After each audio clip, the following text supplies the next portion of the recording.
اپنے بیٹوں کو اپنی بیٹیوں کو بھی قرآن پڑھائیے چشتیاں والو، فتنوں سے بچ جائیں گے۔ یہ بدبخت قادیانی جو ہے یہ بھی سوشل میڈیا پہ سرگرم ہے۔ تھر کے سندھ کے تھر کے غریب علاقوں میں، دنیا میں جہاں جہاں غربت ہے، ان کی مشنری کام کرتی ہے۔ نوجوانوں کو کہتے ہیں تمہیں پیسے دیں گے، تمہیں روزگار دیں گے، تمہیں گھر بنا کے دیں گے، تمہیں رشتہ دیں گے، تمہیں ویزا دیں گے، بس فارم میں لکھ دو کہ ہم مرزے کو بھی نبی مانتے ہیں۔ اور میرے بہت سے بچے جو قرآن سے جڑے نہیں ہوتے، مدارس سے کسی صحبت میں بیٹھے نہیں ہوتے، کچے ہوتے ہیں، وہ کہتے ہیں کیا ہے لکھنے میں، کیا حرج ہے، 2 ٹکوں کے لیے محمد سے بے وفائی کر جاتے۔ شاہ جی نے کہا، سید عطا اللہ شاہ بخاری نے مرزائیوں کو دعوت ہدایت دیتے ہوئے فرمایا، مرزائیوں محمد عربی کو چھوڑ کر مرزا قادیانی کو نبی مان بیٹھے ہو، کس کو چھوڑ کر کس کو اپنا بیٹھے؟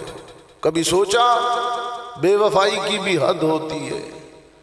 اللہ جب کسی کو نبی بنا کر کسی قوم کی طرف بھیجتا ہے، 5 بنیادی شرطیں ہوتی ہیں۔ نبی انسان ہوتا ہے، پہلی شرط۔ نبی نہ ناری ہوتا ہے نہ نوری ہوتا ہے۔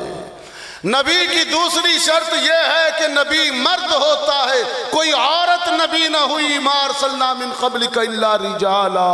اور تیسری شرط یہ ہے کہ نبوت موہوبہ ہوتی ہے، گاڈ گفٹڈ ہوتی ہے، کوئی اپنی عبادت کی کثرت سے نبی بن نہیں سکتا۔ اور چوتھی شرط یہ ہے کہ نبی معصوم ہوتا ہے، اس کے دامن پہ گناہ کا خطا کا داغ نہیں ہوتا۔ اور 5ویں شرط یہ ہے کہ نبی جس امت کی طرف بھیجا جاتا ہے وہ پوری امت میں سے سب سے زیادہ سونا ہوتا۔ نبی جسمانی عیب میں مبتلا نہیں ہوتا، خدائے غیور برداشت نہیں کرتا۔ یہ نبی حسن میں، نبی جمال میں حسن کا آسمان ہوتا ہے، اسے دیکھ لیں تو حسن بھی ناز کرتا ہے۔ اور کہا تم جسے نبی مانے بیٹھے ہو مرزائیو، اس کی تو ایک آنکھ چھوٹی ایک بڑی اور نظر بھی کمزور تھی۔ اپنی نوشت میں، بائیوگرافی میں، سوانح حیات میں لکھتا ہے خود مرزا، وہ صبح صبح اٹھا، اندھیرا تھا، نظر کمزور تھی، سر پہ پگڑی کے بجائے شلوار باندھ لی، وہ شلوار باندھ کے باہر آ گیا سر پہ، وہ یہاں سے ہزار بند لٹک رہا تھا۔ لوگوں نے کہا مرزا صاحب پہلے نیچے آج تو اوپر سے ہزار بند لٹک رہا ہے۔ کہنے لگا اوہ نظر کمزور ہے۔ یہ شاہ جی نے کہا، یہ حوالہ دیا ریفرنس، شاہ جی نے کہا یہ نبی ہے، نبی سلیقے میں نقطہ عروج پر ہوتا ہے، نبی سلیقے میں اور حسن میں نقطہ عروج پر ہوتا ہے۔ کہا یہ حرکتیں تو ایک معقول انسان کی نہیں ہیں، تم نبی مانے بیٹھے ہو اسے، آؤ تمہیں دکھاؤں نبی کیسا ہوتا ہے۔ جب محمد عربی سفید لباس پہن کر، چشتیاں والوں سفید عمامہ زیب سر کر کے مکہ کی دھرتی پر چلتے، رب عرش بری پر اس دھرتی کی قسمیں کھاتا۔ اور جب محمد عربی چلتے تو دھرتی بھی جھوم جھوم کر قدموں کے بوسے لیتی۔ میں نے کہا آؤ دیکھو نبی یوں ہوتا ہے کہ یہ مکھڑے کی تجلی، یہ بیاض گردن، واہ آپ کی خاموشی، جزاک شہر خاموشان۔ یہ مکھڑے، ابھی جمال مصطفیٰ بیان کر رہا ہوں، تھوڑا سا عشق کا مظاہرہ کیجیے۔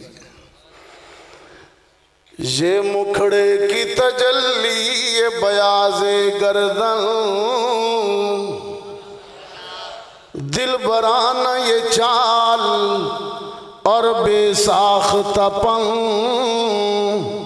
یہ عمامہ کی سجاوٹ، یہ جبین روشن، یہ قبائے عربی اور یہ نیچا دامن کہ خدا ہے خود جمیل اور اسے جمال پسند، اسی لیے تو خدا کو ہے آمنہ کا لال پسند۔ حسن محمد بھی ختم نبوت کی دلیل ہے۔ جبریل ہاتھ باندھے کھڑا ہے، خود پوچھا محمد نے آدم سے لے کر مجھ تک گئے ہو، سب میں کیسا ہوں؟ جبریل نے عرض کی میں نے مشارق دیکھے ہیں، مغارب دیکھے ہیں، میں نے آدم کو عرفات کے میدان میں آنسو بہاتے دیکھا، میں نے نوح کو کشتی میں چپو چلاتے دیکھا، میں نے ابراہیم کو نارے نمرود میں گل و گلزار دیکھا، میں نے اسماعیل کو چھری کے نیچے مسکراتا دیکھا، میں نے یوسف کو مصر کے بازاروں میں بکتے دیکھا، میں نے یونس کو مچھلی کے پیٹ میں تسبیح کرتے سنا، میں نے موسیٰ کو طور پر رب سے باتیں کرتے سنا، میں نے ایوب کو سخت بیماری میں بھی صبر کرتے دیکھا، میں نے سلیمان کو ہوا کے دوش پر اڑتے دیکھا، میں نے عیسیٰ کو مٹی سے بنے ہوئے پرندے اڑاتے دیکھا، لیکن پیدا کرنے والے کی قسم اے محمد آپ جیسا کسی کو نہیں دیکھا، آپ جیسا تو صرف آپ ہی کو دیکھا۔ تیرا حسن بھی ختم نبوت کی دلیل ہے۔